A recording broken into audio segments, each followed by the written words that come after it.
Hello, everyone. My name is Emma Duncan, and I'm the Professor of Clinical Endocrinology at King's College London.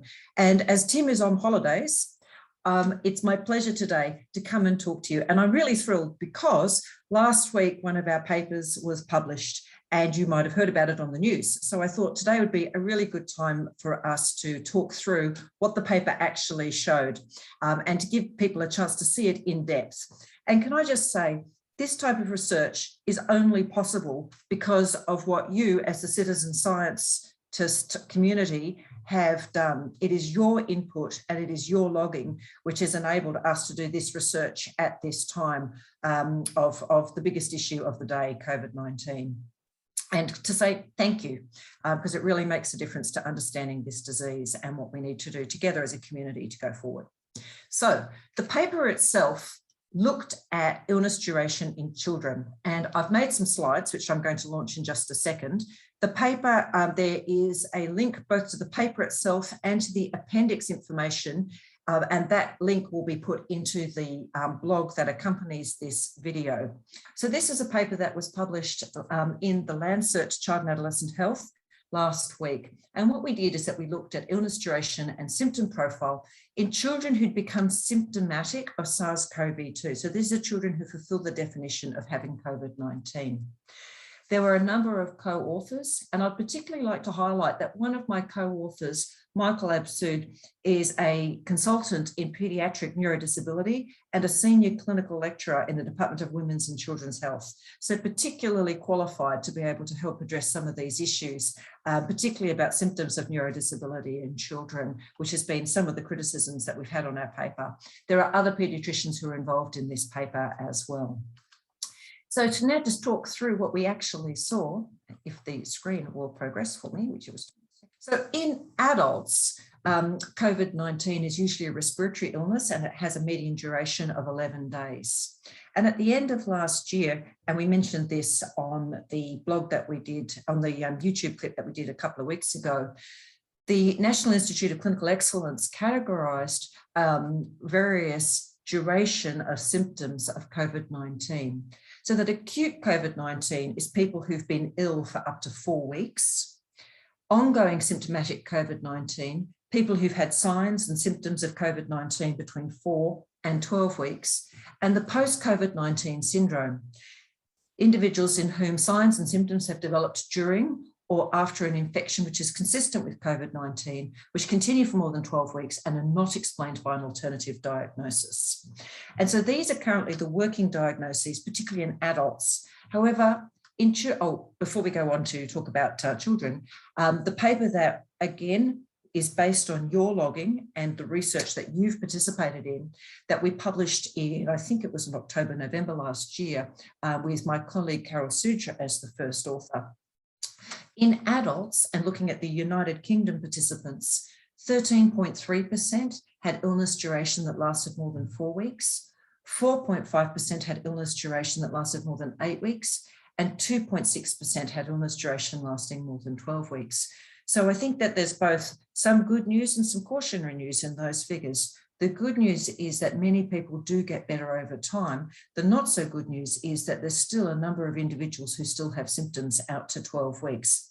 And that study was particularly based on data in the first wave of the pandemic. And we're currently looking at the second wave and the third wave, and also looking at the effects with Delta variant as well, which information at some stage we hope will publish soon. Moving on. So in children, many children are asymptomatic. And various studies, not ours, but others have given figures of this between about 43% and 68%. Fortunately, for most children, illness is mild, most commonly reported cough and fever. Life-threatening illness and death in children in the United Kingdom has not been common. And I noticed that this was one of the questions that was put up on the chat to talk about today.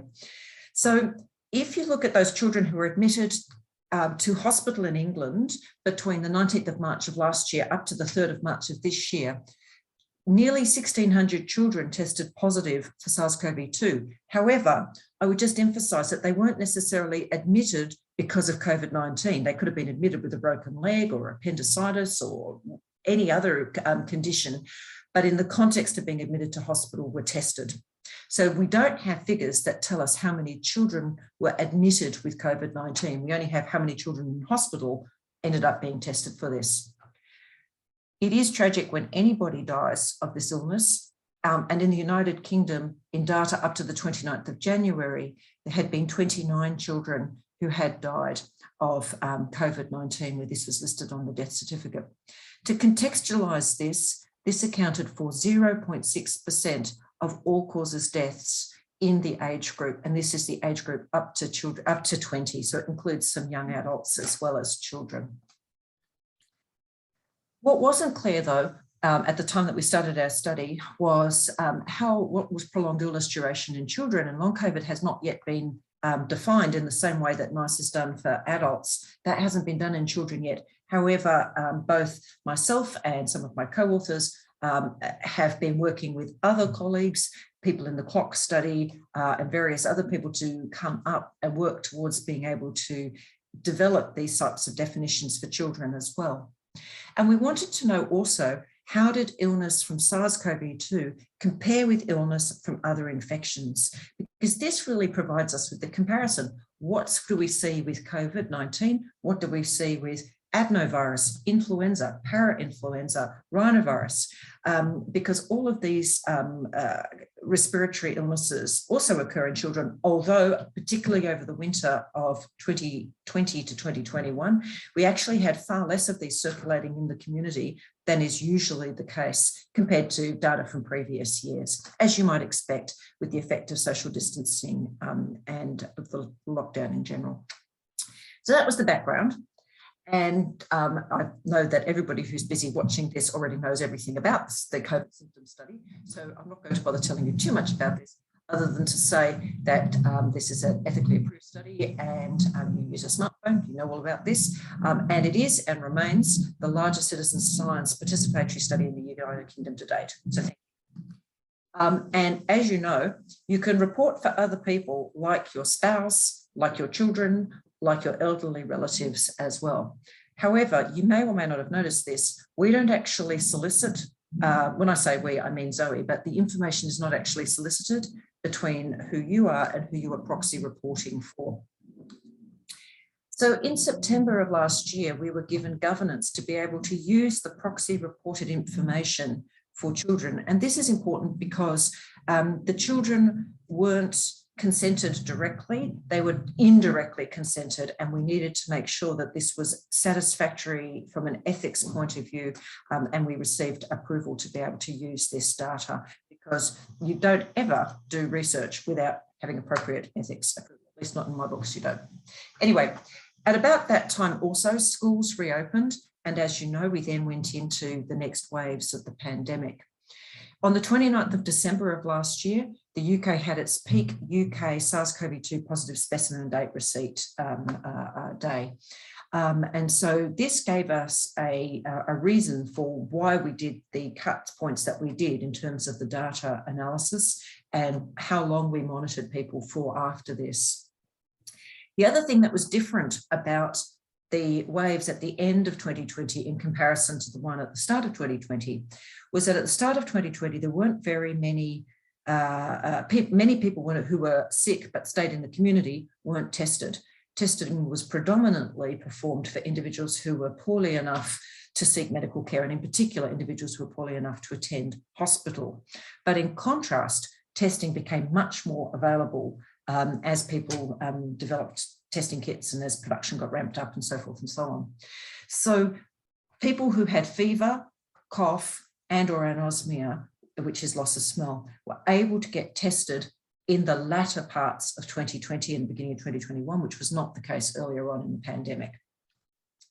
So we looked at UK school-aged children aged between 5 to 17.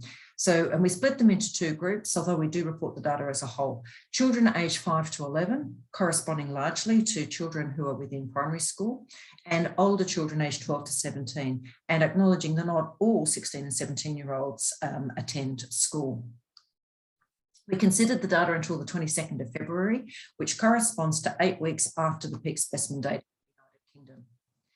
And one of the things that we did in our paper, which I think is actually a real strength, we tied when the symptoms developed relative to when the test result was positive, so that we could be clear that the symptoms were due to the illness at that point in time.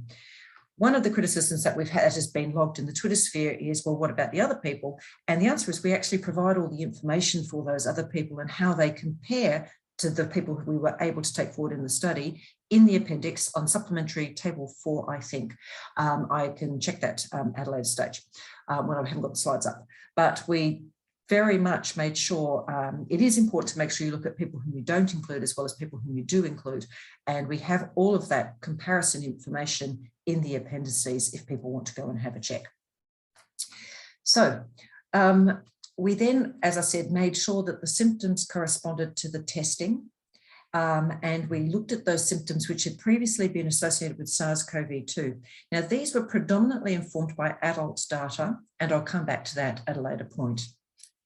On the 4th of November, some additional questions were added to the app.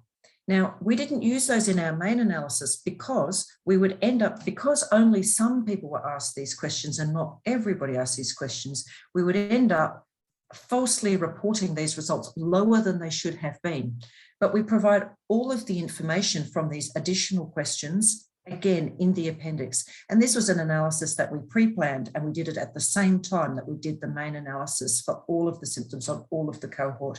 But if we there were 2 reasons why we did it this way. The first thing was that we also looked at free text data. And once people, in fact, I think I talk about this at the next, we do. Once people started being asked a question directly, they might not have then talked about it in free text.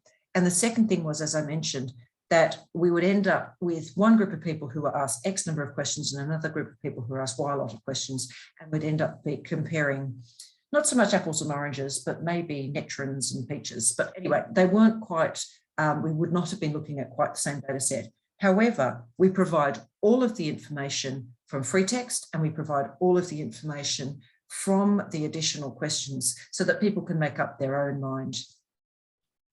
So to go through the people who were part of our study. Oh yes, this is a little bit more just about this. So those people, one of the other things we were criticised about was how long people could be well again before, in other words, if people had waxing and waning symptoms, how could we capture this? So we decided that we would use a week. If people logged as well and then returned to logging as unwell within a week, we would regard that as part of their initial presentation, and we would count that as a waxing and waning long duration. This is the same definition that we used in adults in the paper that we used previously. And again, it adds validity to making sure that the symptoms were due to COVID-19 and not to other things that were happening or other illnesses that might have happened in between times. People, I'll come back later on. In fact, no, this is a good point to talk about it. Some people have said that our data is different to the Office of National Statistics data, and they're quite right. It is a little different, but the Office of National Statistics, one of the things that they did as one of their sensitivity analyses was change the parameters so that people only had to have one healthy visit to be able to be, to no longer be counted as having long illness. When they did that, their data is actually very similar to ours. There's some other differences too, that our data was collected contemporaneously when people actually had their symptoms, whereas ONS usually collects symptoms in the first week of the month and asks what happened in the last 4 weeks. So there are some other differences between these in terms of how the study was collected, which may also result in some differences in recall as opposed to contemporaneous logging. We looked at the individual symptom prevalence and duration, and we looked at the symptom burden. And this was the number of different symptoms that people reported. And we did this over different timeframes, in the first week of illness, in the first 28 days, over their entire illness, and from 28 days onwards. We used the same definitions that we used in the paper on adults for children who could have LC28. And I'll just be clear again, we are not defining long COVID in children here, but we're just using this as an abbreviation. This was for individuals who had illness for more than 28 days. And to be able to count, because we ended our study at the 22nd of February, the symptoms had to commence on or before the 24th of January. And to be able to count symptoms for 8 weeks, you then had to have symptoms that commenced on or before 8 weeks before the end of the study, so that you could actually have enough time elapse by virtue of census dates. We did exactly the same thing for children who logged symptoms and had a test, but where that test came back as negative. And then what we did was that we chose a random selected cohort of children. They were matched for age and for gender and for week of testing. And again, the comparison of these children as to who came into the study and were part of the control cohort and those children who were not are also entirely captured in the appendix information. This is a very busy slide, and I suspect that you're going to need to blow up your computer screen if you're watching this on your telephone. But just want to highlight here, I'll walk through it. The text comes down the side, so you don't have to peer too closely at the numbers. So 250,000 children between the ages of 5 and 17 were proxy reported by you through the Zoe KCL app. 75,000 had a valid test results, of whom 7,000 had a positive test. 3,761 had a calculable illness duration, of whom 1,900 individuals logged regularly, and 1,734 individuals were proxy logged in the time frame that we needed to be able to calculate LC28, so on or before the 24th of January, with 1,379 individuals proxy logged on or before the 29th of December. The other thing I'd just highlight is that we chose individuals after the 1st of September, and the reason for doing that was, firstly, only 10 individuals had fulfilled all of the criteria of having a positive test where we knew that they definitely had a result that corresponded to symptoms because of lack of availability of testing early on, and because this responded, so we weren't going to see bias that was introduced by random or less comprehensive testing of the population as occurred early on in the pandemic. We did exactly the same thing with the control children. 68,000 children had a negative result, 24,000 had calculable illness duration, 23,000 had regular logging, and just under 16,000 had illness onset within our timeframe, of whom we then took the one-to-one cohort. The other thing I want to highlight here is that we also matched them for the week of testing. And the reason we did that was so that if we were seeing circulation of other viruses, such as rhinovirus, such as influenza, we would be, the children who tested positive and the children who tested negative would be seeing the same waves of infection from a temporal point of view. So what were our results? So 4 children who were symptomatic with SARS-CoV-2 infection, their median illness duration was 6 days. This was slightly shorter in younger children at 5 days compared to older children at 7 days, and age correlated with illness duration, which is the same thing people have observed also in adults. Certainly older adults do have more comorbidities. However, age in itself is a predictor of more severe illness, and sadly also a higher incidence of dying in adults who've got COVID-19. I can't make any comment at all about that with respect to children because we didn't look specifically at that. And as I mentioned, sadly, 29 children have died of COVID in this country, but I can't comment as to the age of those children. The median symptom burden in the first week of illness was 3 overall, slightly more in the older children who had 4 compared to the younger children who had 3. And the most common symptoms that we saw were actually headache and fatigue. And this is, I put up there, and again, you can look at this for yourself in the paper if you're interested, where you can find this information in terms of the figures and in terms of the supplementary tables. Here is figure 2. And in blue are the older children, and in this sort of orangey pinky colour are the younger children. I put headache and fatigue with the big arrows up the top. And then if we look at the younger children and what symptoms they had after headache and fatigue, the symptoms were fever, sore throat, abdominal pain, and persistent cough. And in older children, sore throat, anosmia, fever, and persistent cough. And I've put in bold here those symptoms which were Not that they were unique in each of those groups, but where they were quite different prevalences. And you can see this over in the graph over here, in the picture over here. So if we just look at abdominal pain first, which is here, you can see that there's the pale blue with the older children, and there's the orangey pinky colour with the younger children. And if we go to anosmia, loss of smell, that is up here. I don't know if you can see my arrow, hopefully you can, fourth from the top. And you can see again the big difference in pale blue versus the reddy pinky colour. This figure here shows you the individual symptom duration. And what I'd show you down the bottom is the number of symptomatic days. So what these lines mean is the confidence intervals. So the top of the line here is what the average or the median was. And then the stretchy lines is the confidence intervals for those. And you can see the average duration of fatigue, considering the cohort as a whole here, just over about 4 days. And if one looks at headache as a whole, again, about 3 days. 77 children had illness duration of greater than 28 days. Now, one of the things we also got criticised for was the use of the word rare. So I actually went to look to see whether we used the word rare in the paper. And actually the only time that we used the word rare in the paper is when we were talking about deaths and when we were talking about a rare condition, which I've not mentioned up till now, the multi-inflammatory syndrome that one can see in children. In some children, 3 to 4 weeks after their acute presentation, after their acute infection with SARS-CoV-2. And that's the only time we used the word the word rare in the paper. So we did not call this rare. I think it would be fair to say it's uncommon, however. So 4.4% had illness for more than 4 weeks. And there was a difference again between older versus younger children, and I'll put that up on the page there.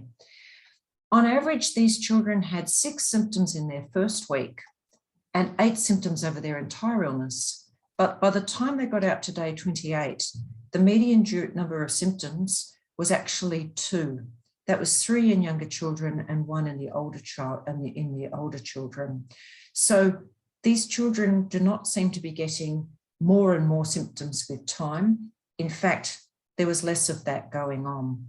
The commonest symptoms experienced over their entire illness, and I've got a diagram which shows this quite nicely on the next slide, was fatigue, and that was experienced by a lot of children who had symptoms for more than 4 weeks. Headache, anosmia, loss of smell, and sore throat. And this shows this as a heat map. And you can see down the bottom here, fatigue and how that tracked over time. Headache, particularly early on, and you get the impression it might be getting a bit better over time. Sore throat certainly more early on and then seemed to tame off, though anosmia less in the first couple of days, and then perhaps becoming more common from about the middle of these children's illness over their first 28 days. Fatigue, headache, anosmia, and sore throat. Only 25 children, 1.8% of children who were symptomatic with SARS-CoV-2 had illness duration for more than 8 weeks. These children had, again, 6 symptoms in their first week and 8 over their entire illness duration. And the commonest symptoms in these children, anosmia, headache, sore throat, and fatigue. And there was no significant difference, noting that the numbers by this stage are getting quite small. There was no significant difference between younger and older kids. We looked specifically for neurological and neurocognitive symptoms. Obviously, headache and fatigue fall into that category. Dizziness was reported in 14% of younger and 26% of older children, with a median duration of 2 days. Confusion, which included confusion, disorientation, and drowsiness, was reported in 2.6% of younger and 7.1% of older children. And again, the median duration across the whole cohort was 2 days. As very few children who had symptoms for more than 28 days were reported with these symptoms, we could not do a statistical analysis that was robust to make a comparison between those children who had illness that was short as opposed to those children who had illness that was long. We did, however, look in depth at the questions that were asked in November. I've mentioned already that we couldn't put this in the whole cohort because it would have actually resulted in these symptoms being underrepresented, but we do provide the data for everybody after the 4th of November in the appendix, so that we've got the correct denominator for this analysis. So 8%, and you'll notice that the numbers here, 507 younger, 932 children, are different to the numbers that you were seeing on previous slides. Brain fog was reported in 8.7% of younger and 20% of older children. But again, the median duration was 1 day and 2 days in the younger and the older children, and low mood, 8% in the younger, 16% of children in the older, with again, median duration of 2 days. So we did look at this, and we also went through all of the free text. And I would emphasize again that this was done by clinicians, and this was done particularly by people who have expertise in pediatric neurodisability. And we looked for a host of terms that might potentially represent neurocognitive symptoms. And we found weakness reported in 2 children, tics in 1, irritability in 3, emotional difficulties in 2, and behavioural difficulties in 1. We did not see reported fits or convulsions or epilepsy or paralysis or ataxia, which was obviously very reassuring. Now, I would agree that there is a difference between free text reporting and what we ask direct questions, which is why we provide all of the information for people so they can make up their own minds about this. And it's all there. You can go and have a look at it yourself. One of the things that was, there was a really good comment actually on, I think it was the BBC website. Somebody said there's no comparator. The BBC did not talk much about the children who were negative, and somebody made an appropriate comment, which was, well, you haven't got a comparison. So these are what's called floating, I think they're called floating numerators because they lack a denominator. You've got the top part of the fraction, but not the bottom part of the fraction. So this is a completely fair comment, except that we did actually put it in the paper. And so it was a fair comment on the reporting, but not a fair comment on the paper, because we did look at what happened in terms of the younger kids. So I beg your pardon, the children who were the children who tested negative.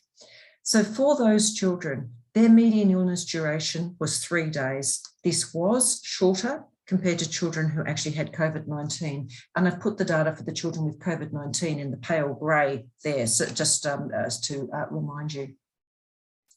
The most commonly reported symptoms are shown there, and I put in bold headache and fatigue because those were the commonest symptoms in children who had COVID-19. I know that the clock study, which hasn't yet reported, but when it does, has also looked carefully at children who are negative as well. So I think that it will be very interesting to see their data and to see how this compares with ours. But I'll just come back and say that before I move on, that again, headache was reported in 40% of younger children and 50% of older children, and fatigue in 26% of younger children and 37% of older children, and that's considered over the entire illness. Very few children who didn't have COVID-19 had illness duration that lasted more than 28 days. This was certainly statistically significantly different from those children who had COVID-19. And I've mentioned already that this particular winter, there were not as many circulating respiratory viruses as usual. However, those children who had other illnesses who were sick for 28 days actually had a higher symptom burden than did the children who had COVID-19, who had illness for more than 4 weeks. So at 28 days, these children had on average 5 symptoms compared to 2, the children who had COVID-19. And over their entire illness, these children had on average 9 symptoms compared to the children who had COVID, who had 8 symptoms. Now, this doesn't tell you anything about an individual child. It tells you about dynamics for the group. Right the way through, you will notice I'll have put interquartile ranges to talk about things being, where there is when you take a group dynamic and you will give a range for where the true number falls between. But certainly these children were not, they were quite ill. And so one of the things I think this paper says is we should be looking after children who've got long illness duration after COVID-19, and we should be looking after children who've got long illness duration from any other illness that they happen to have, and to say that this is important, that we look after all kids who are poorly during the pandemic. I don't think anybody would argue with that. I think that's I think we hold these truths to be self-evident. So, conclusions. So this is a large study. It's the first description of COVID-19 in symptomatic children. Long illness duration is uncommon in children, but a small proportion of children do have prolonged illness duration and persistent symptoms. So our study does validate the experience of these children. Most of these children, though, did get better with time, and the data at 8 weeks provides reassurance about what their outcome is likely to be. And the next point I've already made, which is that we need to make sure there's allocation of appropriate resources for any child who is poorly, irrespective of what that cause might be. And I wanted to actually come back about one of the things, again, that in the Twitter sphere people criticised us for, which had to do with how long people stayed reporting for. Now, the word I would use to describe your reporting for children was assiduous. It was really good. So that we looked at the number of episodes where people reported their child's symptoms over their entire illness duration, and we looked at how long people reported for until the child returned to healthy, to make sure we weren't introducing bias. And then we did what are called sensitivity analyses around these figures. The proxy reporting density was slightly higher in children who were negative compared to children who were positive, but it was pretty high in both. So this compared to everyday reporting in the younger children who tested negative, to 9 out of 10 days for the children who tested positive.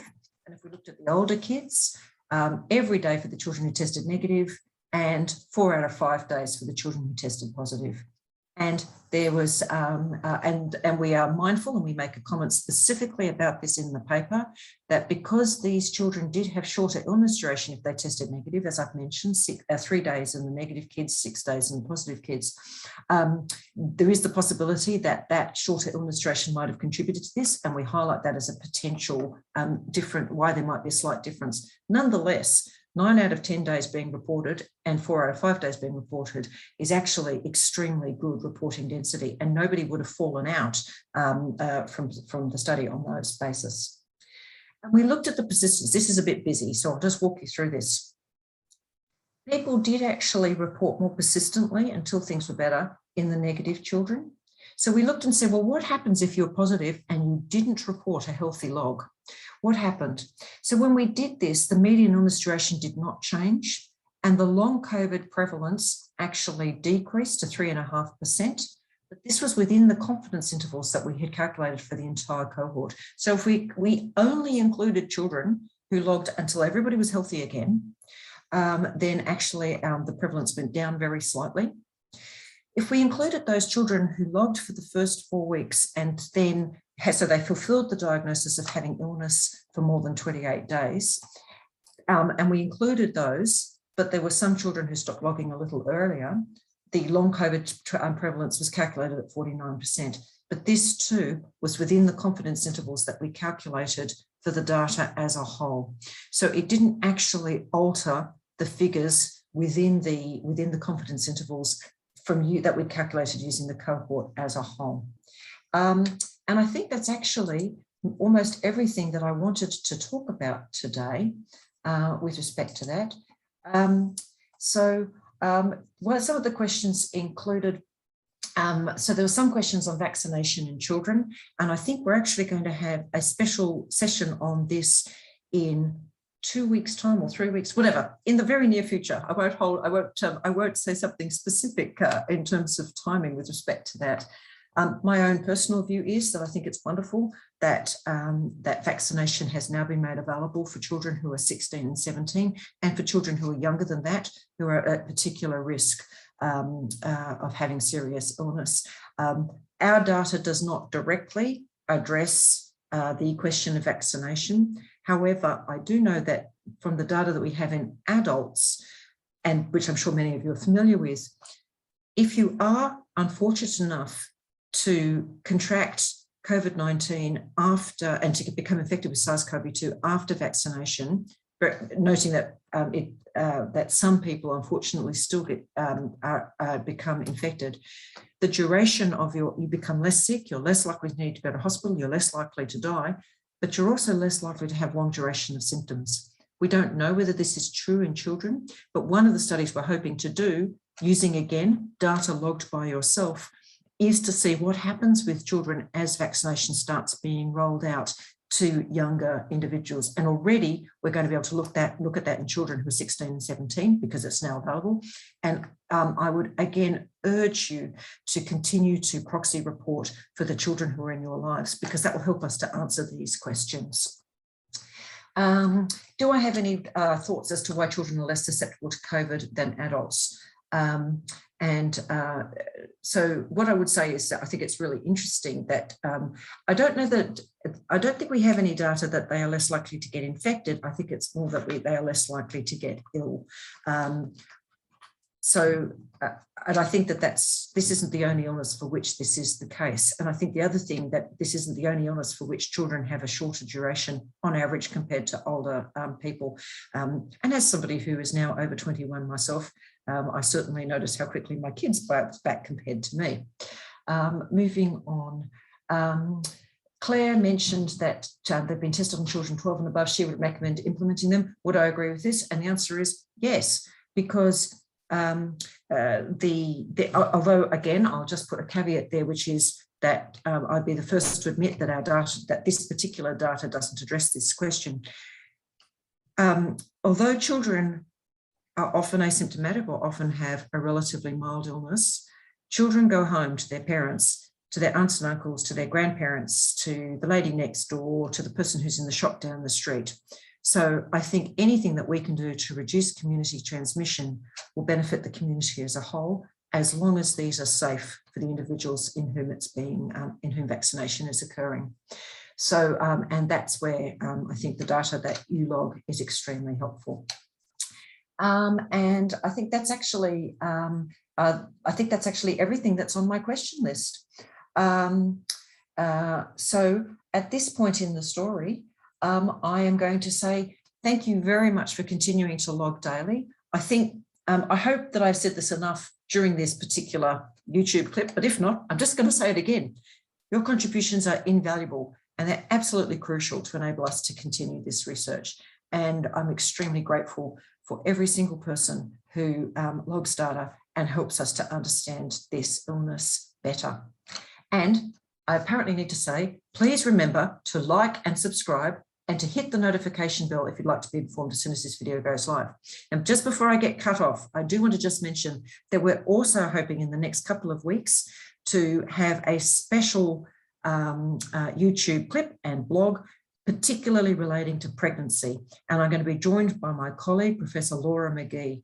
We're really looking forward to a project that we're going to be looking at how the pandemic has affected in women who are pregnant, who are contemplating pregnancy, or who have recently given birth, because we know that for some women, accessing healthcare has been difficult.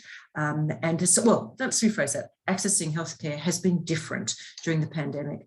Some things have worked well, some things have not worked well. And we're really keen to hear the views of any women and their partners who have been pregnant during the pandemic, recently given birth, or are contemplating pregnancy. So I'm looking forward to those bits. Once again, please remember to hit like and subscribe, hit the notification bell if you'd like to be informed as soon as the video goes live. And I really look forward to sharing more of our results and our studies down the line, enabled by your participation in the app. Thank you very much. Bye-bye.